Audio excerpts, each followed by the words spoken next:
Pemirsa, salah satu saksi kunci kasus Vina, Aep, menghilang. Tidak ada lagi di rumah keluarganya di Bekasi, Jawa Barat. Iya, Aep menghilang setelah bersaksi bahwa Peggy Setiawan ada di lokasi kejadian kematian Vina dan Eki.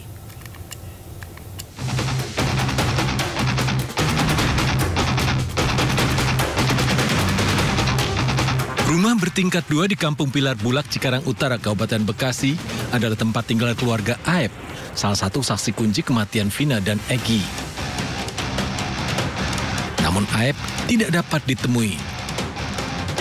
Keluarga menyatakan Aep menghilang setelah kesaksiannya bahwa Peggy Setiawan ada di lokasi kematian Vina dan Eki ramai dibicarakan publik. Keluarga menyebut Aep kerap berpindah-pindah atau merantau bekerja. Jadi ya sehari-hari dibilang di sini, ya enggak, kadang-kadang ada, gitu, kadang-kadang ya di mana usahanya, gitu.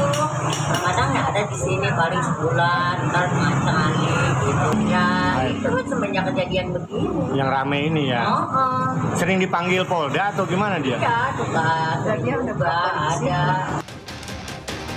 Nama Aep kembali mencuat setelah kuasa hukum 7 terpidana kasus Vina melaporkannya ke polisi. 2 saksi kunci kasus Vina, Aep dan Dede, dilaporkan ke polisi atas dugaan pernyataan sumpah palsu. Jadi terkait laporan kepada Aep dan Dede, ya kan, atas dugaan memberikan keterangan palsu di bawah sumpah di Polres Cirebon pada tahun 2016 yang lalu, ya, karena klien kami merasa dirugikan, ya kan, akibat dari pernyataannya yang mereka ini akhirnya mendekam di penjara seumur hidup, ya, 7 orang ini dari 6 orang. Dalam kesaksiannya, Aep menyatakan melihat Peggy Setiawan ada di lokasi kejadian TKP kematian Vina dan Eki. Namun setelah gugatan pra-peradilan Peggy Setiawan dikabulkan, Aep dilaporkan ke Barreskrim Polri atas dugaan kesaksian palsu.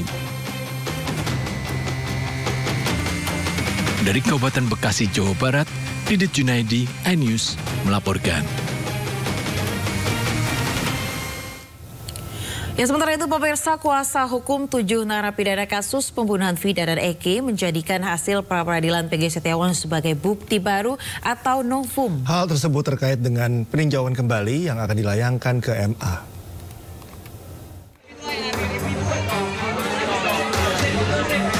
Dengan hasil pra-peradilan yang memenangkan Peggy Setiawan, membuka ruang bagi ke-7 narapidana dapat mengikuti jejak Peggy agar dapat dibebaskan. Pasalnya, menurut kuasa hukum, Peggy yang merupakan DPO dalam putusan Pengadilan Negeri Cirebon 2017 silam ada keterkaitan dan peran dengan para narapidana melakukan pembunuhan. Sementara dengan dibebaskannya Peggy, berarti peristiwa yang menyeret para narapidana perlu dipertanyakan. Selain hasil pra-peradilan dijadikan sebagai novum, kuasa hukum juga sudah menyiapkan sejumlah saksi tambahan, terutama bantahan terhadap kesaksian Aep dan Dede. Sangat mungkin untuk sebagai salah satu novum kita. Tapi kita berpikir bahwa di dalam mengajukan PK ini kita tidak boleh spekulatif, kita harus yakin, dan kita harus benar-benar bisa menemukan novum untuk meyakinkan Mahkamah Agung pada saat kita ajukan PK ini. Pihaknya berharap kasus ini segera terungkap sepenuhnya sehingga ada titik terang dan memberi keadilan bagi korban dan para pelaku yang bersalah. Dari Cirebon, Jawa Barat, Miftahudin, iNews melaporkan. Pemirsa, 8 tahun berlalu kasus Vina dinilai buram oleh keluarganya. Iya, keluarga yang sempat mendengar adanya percakapan soal perencanaan pembunuhan yang terungkap saat penyidikan meminta chatting Vina, Eki, dan 8 terpidana dibuka untuk membuat kasus ini lebih terang. 8 tahun berlalu, kasus Vina hingga kini dinilai masih buram oleh keluarganya. Bahkan kakak Vina, Marliana, menceritakan bahwa tidak ada transparansi dalam kasus Vina. Marliana menyebutkan bahwa ayah Eki, Ibtu Rudiana, bersama anggotanya kali itu pernah bercerita perihal HP milik para terpidana. Marliana sempat mendengar cerita jika ayah Eki membuka chat para terpidana yang berisi rencana pembunuhan. Dari isi percakapan itu, Rudiana meyakini bahwa para terpidana telah sengaja dan berniat melakukan pembunuhan terhadap Vina dan Eki. Namun, Marliana tidak pernah ditunjukkan langsung isi percakapan para terpidana itu. nggak ada kontak yang lain. Dan BBM pun saat itu kan adanya BBM ya. BBM itu cuma ada satu chattingan, dan chattingannya juga hanya kayak chattingan baru 2 harian. Jadi kalau chattingan juga sedikitnya kayak udah ada yang hapus juga gitu. Nomor kontak juga kayak udah ada yang hapus gitu kan. Nah terus di tangan saya itu sekitar 2 hari apa 3 hari barulah diambil buat BB katanya. Marliana menyayangkan seluruh bukti HP milik Vina, HP milik Eki, dan seluruh HP milik terpidana dan juga CCTV tidak pernah dibuka di ruang persidangan. Padahal, alat bukti itu dinilai dapat membuat kasus 8 tahun lalu ini lebih terbuka dan terang benderang. Dari Cirebon, Jawa Barat, Toy Iskandar, iNews melaporkan.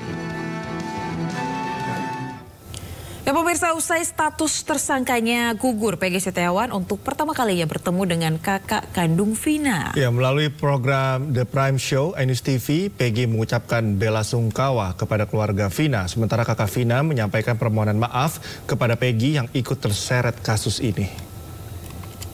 Saya pribadi ya merasakan senang juga ya gitu kan. Karena memang kalau memang seharusnya dia tidak bersalah ya memang harusnya dibebaskan gitu kan. Jangan tidak bersalah terus nanti merasakan hukuman gitu. Kan kasihan gitu Mas. Udah pernah ketemu langsung? Belum. Ya, Mbak, saya mau mengucapkan terima kasih banyak atas ucapan selamatnya. Saya keluarga juga turut berduka cita, turut prihatin atas terjadinya peristiwa seperti ini dan telah meninggalnya ya adiknya Mbak. Betul. Adiknya Mbak yang bernama si Vina katanya.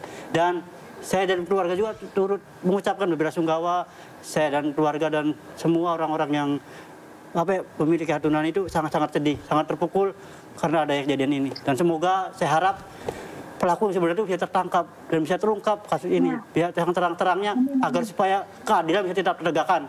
Jangan sampai ada orang yang dikambing hitamkan. Jangan sampai ada orang yang harus menanggung kesalahan yang tidak pernah mereka lakukan.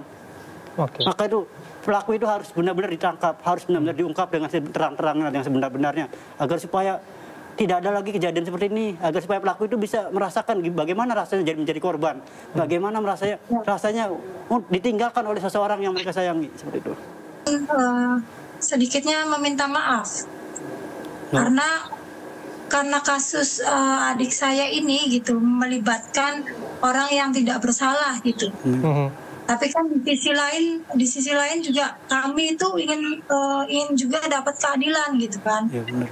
Terkait itu ditangkap, kami sangat minta maaf atas itu.